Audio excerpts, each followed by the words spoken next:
let's talk about the damage, right? And then how to actually do the damage control after a cheat meal like this. Okay, an unplanned one. So, like I said, usually if you are looking to do a long-term cut, right, it's okay to have cheat meals, right? Because that is planned into your routine. That way you can keep up the consistency and do it for a longer period of time. But because of this mini cut of how short it's supposed to be and more of like a come in and come out that kind of thing, I do not want any cheat meals to potentially ruin any of my progress made. Right. So if you talk about numbers, right? So I started the cut at 85.6 kg.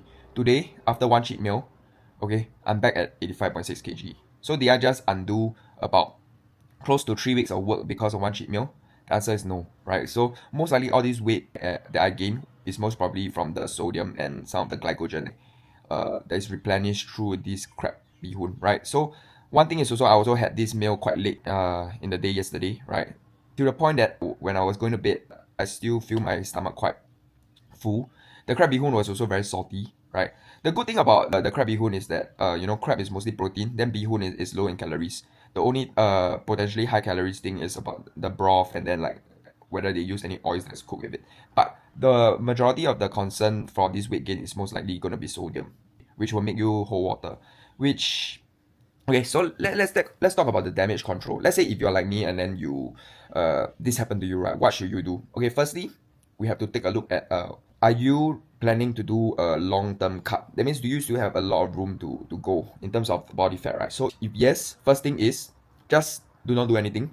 Don't even feel guilty or anything about it, right? Of course, you need to learn from this mistake. So next time, try to ask whether is there any of your weaknesses in terms of food, right? So next time if there's a crab restaurant, then I have to be even more prepared. So I'll be caught off guard again, right? So thing first is to really just get on plan. Don't think about like trying to make up for it by lowering your calories today or whatsoever.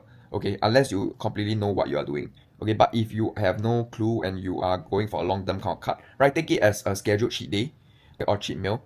Okay, then maybe what you can do is if you have already have planned cheat meals weekly and then you already ate one of this, you already utilized one of the cheat meal and then this is your second one.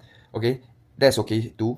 What you do is you make it up for next week no cheat meals, that kind of thing. So you borrow sort of the next week's cheat meal for this occasion, right? So in terms of the daily calories and activity level, right, keep everything the same. Okay, because even if you do nothing, right, after a few days your body will just naturally flush out all the sodium when you resume your natural diet. Okay, so that is the best thing that you should be doing to damage control for a cheat meal like this.